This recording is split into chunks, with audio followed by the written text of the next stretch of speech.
네, 우리 옆 사람과 같이 한번 인사해 보겠습니다. 오늘 하루도 고생했습니다. 네, 오늘 하루도 이렇게 또 힘든 삶, 또 날도 무더워지는데 이렇게 더위 가운데서도 말씀을 사모하여 이렇게 주님 전에 오신 성도님들을 사랑하고 축복합니다. 방금 나눈 우리의 그 인사말이 우리 평생의 가운데 동역자로서 서로 격려하고 위로해주는 그런 인사말이 되었으면 좋겠습니다. 우리는 이렇게 하루하루 살아가다가 보면 스스로에게 이런 질문을 던지고 또 나의 하루를 되돌아볼 때도 있습니다. 난 오늘 하루 잘 살았나? 그리고 또 우리 믿음의 사람이니까 또 그런 질문을 스스로에게도 던져볼 수 있을 것 같아요. 나는 오늘 하나님이 기뻐하시는 모습으로 살았는가? 네, 이렇게 돌아보게 되면은 한참 부족한 삶인 것 같습니다. 하나님 앞에 좀 부끄러운 모습들만 떠오르고 내가 왜 그랬을까? 그때 한번 참을 걸, 그때 한번 이렇게 할 거라는 생각이 듭니다. 근데 그런 생각이 든다는 것 자체가 내가 내일 하루를 더 하나님과 동행하는 발걸음을 옮길 수 있다는 것이겠지요. 우리 매일의 삶 속에서 예수님을 따라 한 걸음 한 걸음 하나님과 동행하는 삶을 살아가는 우리 모든 성도님들 되시기를 간절히 소망합니다. 우리는 신앙생활 가운데 이런 고민들을 합니다. 내가 어떠한 삶을 살아야 하나님을 증거하는 삶을 살 수 있을까? 또 이런 생각들도 다 해보셨을 것 같아요. 누군가 날 봤을 때 내 얼굴만 보더라도, 나의 삶만 보더라도 내가 정말 하나님을 믿는 사람이다라는 걸 느끼게 만들고 싶은 그런 마음도 있을 것입니다. 그러면 우리는 어떻게 해야 하나님을 증거하는 삶을 살 수 있을까요? 뭔가 성공해야지만, 세상이 말하는 그런 성공한 삶을 살아야지만 하나님이 나와 동행하심을 드러낼 수 있을까요? 꼭 그렇지만은 않습니다.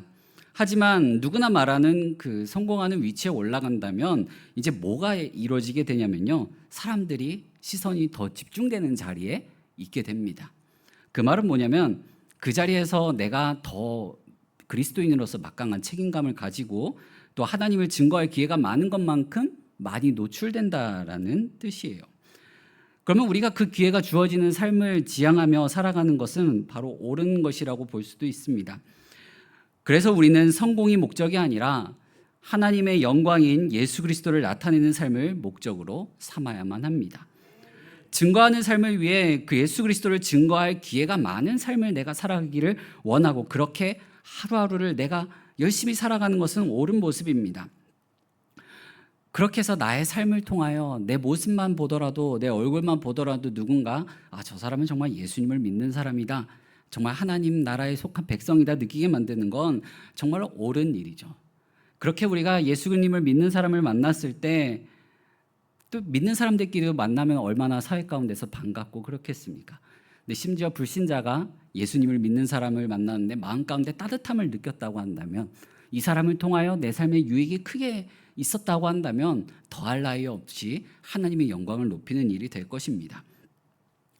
연예인들 중에 그 박보검이라는 연예인이 있습니다. 아마 아시는 분들은 다 아실 거예요. 그분은 얼굴만 보더라도 어떻습니까? 은혜가 넘쳐요. 네, 그냥 얼굴만 봐도 뭔가 은혜가 넘칩니다. 그래서 박보검이 연예인으로 딱 데뷔하고 나서 수많은 남성분들이 그를 향하여 이런 얘기를 인터넷 댓글에 씁니다. 넌 제발 운동하지는 말아라. 왜일까요? 왜 운동하지는 말아라라고 했을까요? 얼굴도 잘생겼는데 운동까지 해서 몸까지 좋아지게 되면 어떻습니까? 그나마 운동이라도 열심히 해서 인기를 얻으려고 했던 사람들로부터 상대적 박탈감을 느끼게 만들기 때문에 우스갯소리로 제발 너는 운동은 하지 말아라 라고 이렇게 얘기를 했는데 말이 씨가 됐어요. 그래서 그분이 정말 운동을 열심히 해가지고 얼굴도 잘생겼는데 몸도 좋은 사람이 됐습니다. 인기가 많았는데 더 인기가 많아졌어요. 그렇게 뭔가 시선이 집중되는 사람이었습니다. 오늘 우리가 읽은 이 말씀에 등장하는 요셉이 그런 루트를 딱 걸어가고 있습니다. 오늘 함께 읽었던 6절 말씀을 같이 한번 읽어보겠습니다. 주인이 그의 소유를 다 요셉의 손에 위탁하고 자기가 먹는 음식 외에는 간섭하지 아니하였더라. 요셉은 용모가 빼어나고 아름다웠더라. 아멘. 우리가 성경을 읽을 때 아름다움에 대해서는 약간 터무시할 때도 있는데 우리 하나님은요 창조주 하나님이세요. 이 세상을 만드셨을 때 사람까지 다 만들어 놓으시고 보시기에 심히 좋았더라 말씀하신 하나님이요. 그 말은 뭐냐면 하나님에게는 분명한 미의 기준이 있다는 것입니다. 그러면 방금 읽은 말씀에서 요셉의 외모에 대한 성경 말씀 가운데 칭찬이 있었습니다. 이 아름다웠더라라는 이 말은요 진짜로 그가 조각미남이었다는, 너무나도 아름다운 사람이었다라는 거예요. 얼굴만 잘생긴 게 아니라 그 사람의 이 전체적인 모습이 아름다웠다. 정말로 이 뛰어날 만큼 아름다웠다라는 것입니다. 근데 요셉의 진짜 아름다운 것은 겉모습에 있지 않았습니다. 요셉의 진정한 아름다움은 어디에 있었냐면 하나님과 함께, 하나님이 함께 하심이 있었습니다. 우리 하나님은 어떤 하나님이십니까? 사람은 외모를 보거니와 나 여호와는 뭘 본다고요? 중심을 보느니라. 너무 이게 소망이 되는 말씀이에요. 얼마나 소망 가득한 말인지 모르겠습니다. 세상의 기준으로 봤을 때 세상의 기준으로 봤을 때 저도 그렇게 아름답거나 뭐 그런 축에 속하진 않아요. 저희 어머니 항상 보면서 아이고 예쁘다 예쁘다 하셨고, 제가 잠결에 있을 때 머리 쓰다듬으면서 한 60대 되면 예뻐지겠네 그러시기도 했습니다. 농담 삼아서 그런 얘기도 했어요. 그래서 깨가지고 엄마 지금은 그럼 내가 엄마한테 안 이쁜 아들이야 그랬더니 자 막 이렇게 다시 이렇게 얘기하시곤 했는데, 우리의 진정한 아름다움이 어디에 있습니까? 바로 하나님께서 함께 하신다라는 거예요. 우리에게 하나님께서 믿음을 주셨고 우리의 질그릇 같은 우리의 삶 가운데, 우리의 마음 가운데 예수 그리스도라는 보배를 두셨습니다. 우리의 소망은, 우리의 유일한 소망은 오직 하나님께 있습니다. 정말로 이 이집트 형들로부터 팔려가서 이집트의 노예가 된 요셉, 겉으로 보기에는 어떻습니까? 누가 보더라도 소망이 없는 삶이었어요. 너무나도 어려운 상황 가운데 있었지만 그 가운데서도 요셉은요, 이 마음 가운데 정말로 이 아름다운 소망이 있었습니다. 그의 겉모습만 이렇게 아름다웠던 게 아니라 이 마음 가운데 이미 하나님을 향한 중심이라고 하는 그 아름다움이 있었습니다. 그런데 요셉은 처음부터 그의 외모가 막 빛을 발한 것은 아니었어요. 왜요? 그의 신분이 노예였기 때문에 그래요. 형들의 안부를 묻기 위해 찾아갔다가 형들의 손에 팔려 지금 난생 처음 밟아보는 땅, 난생 처음 마주하는 사람들, 난생 처음 들어보는 그런 곳인 이집트에까지 왔습니다. 말도 안 통하죠. 아는 사람도 없어요. 또 그 가운데 형들로부터 배신당했다는 씻을 수 없는 기억과 상처가 있습니다. 형들이 요셉에게 행한 일은 분명 악한 일이에요. 사람이 보아도 악한 일입니다. 그러나 하나님은 그 악보다 더 크신 분이셨고요. 형들에게 버림받은 요셉이었지만 하나님께서는 그와 함께 하셨습니다. 세상으로 봤을 때, 사람의 기준으로 봤을 때 그는 버림받은 인생이었지만 하나님에게는 아니었습니다. 하나님께서 그의 인생을 붙들고 계셨기 때문입니다. 하나님께서 붙드신 요셉의 삶은 그의 인생을 통해 그가 살아가는 하루하루를 통하여 드러나게 됩니다. 그 결과 어떻게 됩니까? 오늘 우리가 읽은 말씀에서는 그를 뭐라고 소개하냐면 형통한 자라고 소개합니다. 하나님께서 함께 하심으로 말미암아 요셉은 형통한 자가 되었고요. 더 나아가 어떻게 됩니까? 요셉을 통하여 그의 가족들이 목숨을 부지하게 되고요. 수많은 나라의 민족들이 그로 말미암아 목숨을 구하게 됩니다. 크고 넓으신 하나님, 선하신 하나님께서는 요셉과 함께 하셨습니다. 누가 보더라도 소망이 없는 삶이었지만 그에게는 소망이 있었습니다. 그 세상 그 무엇보다도 사라질 수 없는 소망이 그에게 있었습니다. 우리 2절 말씀을 같이 한번 읽어보겠습니다. 여호와께서 요셉과 함께 하심으로 그가 형통한 자가 되어 그의 주인 애굽 사람의 집에 있으니. 아멘. 여호와께서 요셉과 함께 하심으로. 요셉은 하나님께서 나와 함께 하신다는 사실을 알고 있었습니다. 요셉이 형통한 자가 될 수 있었던 것은 오직 하나님께서 그와 함께 하시는 은혜를 베풀어 주셨기 때문입니다. 요셉은 내가 바로 하나님께 그러한 은혜를 받은 사람이라는 것을 알았습니다. 그래서 그의 하루하루를 하나님과 함께하는 삶으로 나아갔습니다. 모든 일에 하나님을 의지했습니다. 하나님께서 요셉과 함께 하시는 은혜를 베풀어 주셔서 그가 형통한 자가 될 수 있었고 요셉은 그 은혜를 붙들었습니다. 그렇다면 우리도 그 은혜를 붙드는 삶을 살아야 됩니다. 우리가 예배 자리에 나오고 하나님을 아바 아버지라고 부르며 또 예수 그리스도를 나의 주로 고백할 수 있는 것 또한 하나님께서 나에게 그러한 은혜를 베풀어 주셨기 때문입니다. 그렇다면 우리가 매일의 삶을 살아갈 때 세상에 있는 소망이 아니라 우리 안에 심겨진 바로 그 소망 예수 그리스도를 붙드는 삶을 살아가야 하는 것입니다. 요셉은 비록 노예의 신분, 난생 처음 밟아보는 땅, 배워본 적도 없는 그 언어를 사용하는 이집트에서 소망을 가지고 살아갈 수 있었던 이유가 바로 하나님이 함께 하셨기 때문입니다. 요셉은 이집트로 팔려갔고요. 그가 이집트에서 또 팔려간 집은 보통 집이 아니었어요. 어디였죠? 파라오의 친위대장의 집, 보디발의 집이었습니다. 오늘날로 따지자면 대통령실 경호실장 정도 되는 위치라고 볼 수 있겠죠. 왕의 최측근에 있는 사람이다 보니까 당연히 그의 집에 들락날락거리는 손님들도 보통 사람은 아니었을 것입니다. 그러니 보디발의 집에서 행해지는 모든 일들은 상당한 수준을 요구합니다. 고고학적 문헌으로 봐도 정말 이 많은 활발한 그런 교류가 있었다고 합니다. 요셉은 보디발의 집에서 모든 일을 성실히 잘 해냈어요. 내 사람이 같이 일을 하다 보면은 뭐가 가장 우선시 돼야 됩니까? 커뮤니케이션, 소통이 돼야 돼요. 요셉이 모든 일을 잘하려고 한다면 이집트어를 혼자 독학해서 배웠을 것이라고도 추측합니다. 모든 일을 성실했고 매일매일 열심히 살았습니다. 그래서 그 결과가 무엇이냐면 3절에서 5절 말씀에 기록된 대로 요셉의 주인 보디발이 요셉을 통해 뭘 보게 됩니까? 하나님을 보게 됩니다. 그리고 그 하나님께서 요셉을 어떻게 하심을 알게 돼요? 형통하게 하시는 것을 알게 됩니다. 요셉은 비록 노예였지만 보디발에게 살아계신 하나님을 느끼게 만들었습니다. 그래서 보디발은 요셉을 어떤 자리에까지 앉힙니까? 자기 집의 모든 소유물을 관리하는 가정 총무로까지 삼게 됩니다. 요셉이 노예임에도 불구하고 모든 일에 뛰어날 수 있었던 이유가 무엇입니까? 분명 하나님께서 그에게 복을 주셨던 것도 맞습니다. 먼저 요셉은 뭘 알았기 때문에 그래요? 하나님께서 나와 함께 하심을 알았기 때문에 그렇습니다. 종교개혁자들이 외친 코람데오의 삶을 요셉이 매일같이 살아간 거예요. 매일같이 살아갔습니다.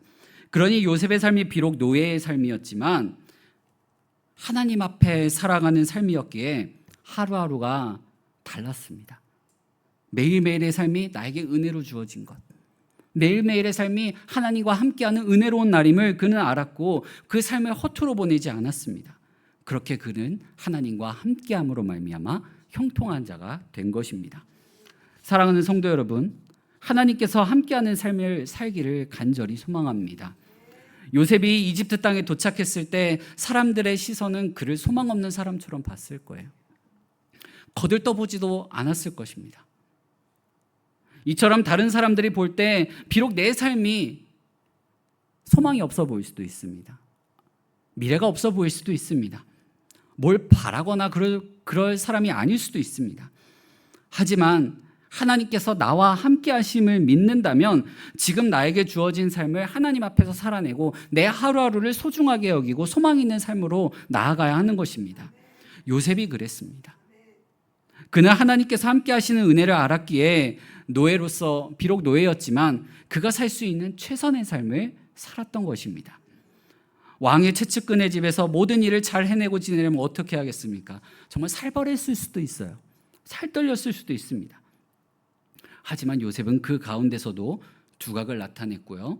심지어 자기 주인으로 말미암아 살아계신 하나님을 나를 통하여 느끼게 만들었습니다. 근데 나중에 그곳에서 노예 생활했던 것이 요셉에게는 정말 긍정적인 영향을 끼치게 됩니다. 하나님은 지금 요셉을 보디발의 집에 보내어 어떤 훈련을 시키고 계시는 거예요? 나중에 총리의 자리에 앉았을 때 일을 할 수 있도록 그를 훈련시키고 계셨던 것입니다. 요셉은 그걸 차마 꿈에도 몰랐을 거예요. 자기가 이집트의 총리까지 올라갈 줄은 꿈에도 몰랐을 것입니다. 하지만 그럼에도 불구하고 그는 노예였지만 그 가운데서도 이것까지 해야 될까 싶은 것들도 했을 것이고, 남들이 눈에 가지 않는 일도 도맡아서 성실한 삶을 살았을 것입니다. 괜히 가정총무의 자리까지 올라간 것이 아니고 또 그 역할을 잘 감당해낸 것이 아닙니다. 하나님은 요셉을 보디발의 집에 노예로 팔려가게 하셨고, 보디발의 집이 있던 이집트는 당대 최강국이었습니다. 문화적으로도 굉장히 뛰어난 나라였어요. 그런 곳에서 하나님은 요셉을 최고 경영자 수업을 받게 하신 것입니다. 사랑하는 성도 여러분, 우리에게 있어서도 그런 생각들이 있을 거예요. 내가 이것까지 해야 될까? 난 이거 하면 안 되는 사람. 그런 것들도 있을 것이에요. 그러나 나를 그걸 보게 하신 하나님, 내가 그것을 느끼게 하신 하나님이 계신다면 그것조차도 내가 하나님 나라를 세워나가는 일임을 깨닫고 임해야 할 것입니다. 하나님은 우리가 이것까지도 성실히 해내기를 바라십니다. 하나님은 여러분이 이것까지도 하나님을 의지하며 해내시기를 바라십니다. 왜냐하면 우리의 삶이 하나님 앞에 있기 때문에 그렇습니다. 하나님이 우리와 함께 하시기 때문입니다. 하나님께서 나와 함께 하심을 믿으며 함께 하시는 하나님을 의지하는 오늘의 성실이 앞으로의 미래, 내일의 삶 가운데 중요한 믿음을 지켜내게 만듭니다. 하지만 살다 보면 어떻습니까? 시험에 들기도 합니다. 유혹도 찾아옵니다. 내가 매일같이 하나님을 의지하며 살아간다고 한들 시험이 안 드는 날이 없고요, 고난이 없을 수 없습니다. 유혹도 찾아옵니다. 요셉의 삶은 봐도 그렇습니다. 형통한 삶을 살았습니다. 자기 주인이 나를 통하여 살아계신 하나님을 느끼게 만드는 그 삶을 살아냈습니다. 근데 어떻습니까? 향기로운 꽃에 벌들이 꼬이듯이 요셉에게도 뭐가 꼬여요? 벌이 꼬였는데 여왕벌이 꼬였어요. 우리 7절 말씀 같이 한번 읽어보겠습니다. 그 후에 그의 주인의 아내가 요셉에게 눈짓하다가 동침하기를 청하니. 아멘. 말씀에 뭐라고 나옵니까? 그 후에 하나님이 형통하게 하시고 나의 주인, 그러니까 보디발이 나를 통하여 살아계신 하나님을 느끼게 만들었음에도 불구하고 유혹이 찾아옵니다. 시험거리가 찾아와요. 요셉은 용모가 정말 아름다웠고요, 또 어떻게 보면 고공승진을 하고 가정총무의 자리에서 모든 집안일들을 일사천리로 카리스마 있게 잘 해냈습니다. 어떻습니까? 남자가 봐도 멋있을 것 같아요. 그러니 어떻습니까? 계속 눈이 갈 수밖에 없는 사람이었던 거예요. 잘생기고 아름다운 청년이 능력도 너무 좋으니까 눈이 갑니까? 안 갑니까? 가요. 성경은 요셉을 유혹하고 시험에 빠지게 만드는 보디발의 아내가 어떻게 행했는지 기록하고 있는데, 뭐 어떻게 합니까? 요셉에게 눈짓했다고 해요. 눈짓. 여러분들 눈짓하는 게 뭡니까? 이게 중고등부와 이제 청년들 가운데 이제 서로 좋아하는 애들, 커플들이 생겨요. 근데 재밌는 건 자기들끼리 비밀 연애를 한대요. 근데 옆에 있는 사람들이 보기에는 어떻습니까? 알아요. 왜요? 서로 바라보는 시선부터 다르거든요. 이렇듯 우리 사람이 살아가면서 쓰는 언어들에는 말만 있는 것이 아니라 행동만 있는 것이 아니라 이런 눈짓들도 있습니다. 이렇게 서로를 바라보는 애틋한 눈빛도 있는가 하면 어떤 눈빛도 있습니까? 경멸하는 눈빛도 있고요, 무시하는 눈빛도 있어요. 말을 하진 않았지만 사람이 그걸 느낀다는 거예요. 성경은 간접적으로 우리가 조심해야 할 것 또한 알려주고 있습니다. 우리가 시험에 들게 만드는 것, 돈과 권력과 성공뿐만 있는 것이 아닙니다. 우리 생활 속에 묻어있는 말과 행동, 더 깊게는 오늘 말씀에 나온 그런 눈짓과 같은 것도 있습니다. 한 사람의 삶 가운데 말과 행동이 갑자기 바뀌기라는 너무나도 어렵지만, 우리가 하나님 앞에 살아간다는 사실을 알고 매일같이 유혹과 시험거리를 벗어던지는 삶으로 하나님과 동행하는 삶으로 나아간다면 이러한 행동을 내가 하지 않을 수도 있고 그러한 일을 당한다 한들 이겨낼 수 있는 것입니다. 요셉이 보디발의 아내의 유혹을 그렇게 거절합니다. 우리 9절 말씀 같이 한번 읽어보겠습니다. 이 집에는 나보다 큰 이가 없으며 주인이 아무것도 내게 금하지 아니하였어도 금한 것은 당신뿐이니 당신은 그의 아내임이라. 그런즉 내가 어찌 이 큰 악을 행하여 하나님께 죄를 지으리까. 아멘. 요셉은요, 단순히 그냥 도덕적으로 거절한 게 아니에요. 하나님 앞에서 악을 행하지 않기 위해 치열하게 싸운 것입니다. 보디발의 아내의 유혹에 대항한 요셉의 말을 한번 보십시오. 요셉은 자신이 하지 말아야 할 것이 무엇인지 얘기하고 난 다음에 이렇게 얘기합니다. 그런즉 내가 어찌 이 큰 악을 행하여 하나님께 죄를 지으리까. 금지한 것은 보디발이에요. 하지만 요셉은 뭐라고 하냐면 이것을 어기는 게 하나님 앞에 죄를 범하는 거라고 말합니다. 보디발의 아내의 유혹에 거절하는 요셉의 모습을 통해 성경에 흐르는 한 가지 삶의 원리를 보게 됩니다. 성경은 사회적 악과 하나님께 범죄하는 영적 악을 분리하지 않습니다. 사람에게 행한 악은 하나님께 대한 죄이기도 합니다. 요셉이 이걸 거절하면 어떻게 됩니까? 자신의 생명이 위태로울 수도 있어요. 하나님 앞에 범죄할 수도 있는 상황에서 요셉이 유혹과 싸우고 이겨낼 수 있었던 이유가 무엇입니까? 매일의 삶 속에서 나와 함께 하시는 하나님을 알았고요. 그리고 바로 그 하나님 앞에 살아가는 훈련을 지금까지 해왔고 또 앞으로도 나의 길, 나의 삶을 인도해 주실 하나님을 믿고 의지하며 나아간 것입니다. 우리에게도 수많은 유혹들이 올 거예요. 정말 거절하기 힘든 유혹이 올 수도 있고요. 또한 귀찮음이 나를 엄습해서 시험에 들게 만들 수도 있고 또 이 정도쯤이야 생각하는 그런 것들로 말미암아 누군가에게 피해를 줄 수도 있습니다. 정말 다양한 모습으로 우리의 삶 가운데 유혹과 시험이 몰려듭니다. 이걸 한번 이겨냈다고 해서 더 찾아오지 않는 것도 아니에요. 계속 찾아옵니다. 보디발의 아내가 요셉을 매일같이 유혹한 것처럼요. 오늘 10절 말씀을 보게 되면 요셉을 날마다 유혹했다라고 말씀합니다. 근데 이 말은 바꿔서 얘기하면 뭡니까? 요셉도 날마다 싸워 이겼다라는 거예요. 우리를 넘어뜨리려는 유혹과 시험은 끊임없이 찾아올 것입니다. 그때마다 우리가 이것만큼은 지켜내야 할 것이 무엇입니까?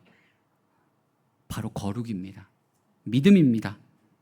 이것은 어느 한순간 갑자기 지켜낼 수 있는 게 아니에요. 매일의 삶 속에서 내가 하나님과 함께하는 삶을 살아가고 그 훈련을 통하여 중요한 순간이 닥쳤을 때 거룩을 지켜내고 믿음을 지켜낼 수 있는 것입니다. 비록 내 생명이 위태롭게 되는 그 순간일지라도 하나님 앞에 살아가는 선택을 할 수 있는 용기를 낼 수 있는 것입니다. 사랑하는 성도 여러분, 이 싸움은 우리의 힘으로 하는 싸움이 아닙니다. 그러니 우리와 함께 하시는 하나님이 계심을 알아야만 합니다.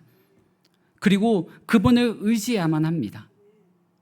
유혹과 시험의 순간에 하나님 앞에서 악을 행하지 않고 이겨내려면 우리 일상 속에서 내가 이것까지 싶은 것들도 하나님 앞에서 살아내는 훈련을 해야 합니다. 작은 것에서부터 하나님 앞에 살아가는 훈련을 해야만 합니다. 그래야지 중요한 순간에 나의 믿음을, 거룩을 지그릇 안에 담아놓은 하나님이 그 세상 그 무엇보다 소중한 그 보배를 지켜낼 수 있는 것입니다. 우리에게는 그 길을 걸어가시고 영광의 자리로 나아가신 분이 계십니다. 바로 예수 그리스도이십니다. 예수님은 하나님이 우리와 함께 하심을 알려주기 위해 자기를 비우셨고요. 종의 형체를 가지셨고 이 땅 가운데 오셨습니다. 그분을 뭐라고 합니까? 임마누엘 하나님이라고 해요. 우리와 함께 하시는 하나님. 요셉에게도 그 하나님이 함께 하셨습니다. 그리고 십자가에 죽기까지 복종하셨어요. 어떠한 시험과 유혹과 고난이 온다고 하더라도 영광스러운 그 하나님의 사역을 위하여 걸어가셨습니다. 십자가에 죽기까지 걸어가신 예수님을 하나님은 지극히 높은 영광의 자리로 높여주셨습니다. 인간의 몸으로 이 땅 가운데 오신 주님이 보여주신 모습이 무엇입니까? 우리가 흔히 말하는 그런 선망하는 삶이었습니까? 부자들과 어울리고 성공한 사람들과 함께 있는 그런 삶이었습니까? 아닙니다. 가난한 자들과 아픈 자들과 우리가 경멸하는 눈빛을 보내는 그 사람들과 함께 하신 분이 바로 예수님이십니다. 심지어 예수님은 마귀의 시험을 통해서도 우리와 똑같은 삶 가운데 당하는 그 시험들의 모습을 보여주셨습니다. 굶주린 가운데 떡을 돌덩이가 되게 하라는 마귀의 시험에도 하나님의 말씀으로 이기셨습니다. 성전 꼭대기에서 뛰어내리라는 말에 하나님이 시험하지 말라라고 말씀하셨습니다. 엎드려 전하면 천하만국을 주겠다는 말에 이 세상 모든 부귀영화보다 하나님을 예배하는 것만큼, 하나님을 찬양하는 것만큼 영광스러운 것이 없다는 것, 그게 가장 우선된다는 것을 알려주셨습니다. 우리가 말씀을 통하여 그 사실을 알았다면, 자기 모습을 비워서 이 땅까지 오신 그 하나님을 알았다면, 죽기까지 우리를 사랑하신 하나님이 우리와 함께 하신다는 사실을 알았다면, 나의 삶 속에서도 정말 이 작은 것 하나도 하나님 앞에 살아가는 삶으로서 거룩을 지켜내고 믿음을 지켜내는 삶을 살아가야만 합니다. 그래야지 정말 결정적인 순간에 우리의 믿음, 우리가 하나님의 백성으로서의 그 거룩을 지켜낼 수 있는 것입니다. 사랑하는 성도 여러분, 삶이 참 호락호락하지 않습니다. 아이를 낳고 나니까 더 느끼게 되더라고요. 삶 가운데 참 지치고 힘들고 때로는 마음이 허하고 뭔가 힘이 나지 않고 뭔가 턱 밑까지 숨이 벅차오르는 순간도 있습니다. 그러나 우리가 알아야 할 건 여전히 나와 함께 하시는 주님이 계신다는 겁니다. 자기 형체를 비워 종의 형태로까지 이 땅 가운데 오신 그 주님이 우리와 함께 하십니다. 우리와 함께 하시기 위해 그 모습으로 오셨습니다. 그렇다면 우리가 그분을 의지합시다. 나의 모든 형편을 아시고 누구보다도 나와 함께 하시는 그 주님이십니다. 요셉에게 이집트의 노예 생활은 하나님께서 요셉을 시험하기 위한 일종의 이집트 총리 고시와도 같았습니다. 우리가 날마다 살아내는 삶은 하나님 나라를 세워나가는 일꾼으로서의 인턴 생활이라고 말할 수 있겠습니다. 오늘 예배를 마치고 집으로 돌아가시는 그 길에도, 잠자리에 누우실 때에도, 그리고 내일 아침 다시 눈을 떠서 하루를 시작할 때에도 내 삶 가운데 작은 것 하나 속에서도 하나님이 주신 소망을 발견했으면 좋겠습니다. 무엇보다도 가장 소중한 소망이 뭡니까? 매일의 삶 속에 하나님께서 나와 함께 하신다는 거예요. 그럼에도 불구하고 내 삶 속에서 정말 작은 것 하나에서도 하나님의 은혜를 찾아봤으면 좋겠습니다. 아침에 눈을 뜰 수 있는 것, 건강히 하루를 시작할 수 있는 것, 얼마나 크나큰 축복인지 모릅니다. 그리고 내가 하루를 또 살아가면서 이것만큼은 지켜냈으면 좋겠습니다. 내가 하나님 나라의 백성으로서 거룩한 삶을 지켜내겠다. 본이 되는 삶을 살아보겠다. 이것을 지켜내서 내 안에 담아두신 하나님의 소망을 정말로 세상 가운데 드러내겠다라는 마음으로 살아냈으면 좋겠습니다.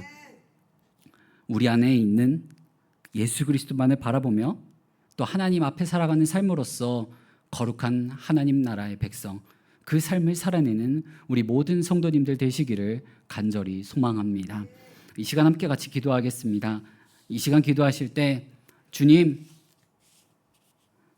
정말 소망 없던 나의 삶 가운데 찾아오셔서 함께 해주시는 그 은혜를 베풀어 주심에 감사합니다. 그 은혜만으로도 난 족합니다.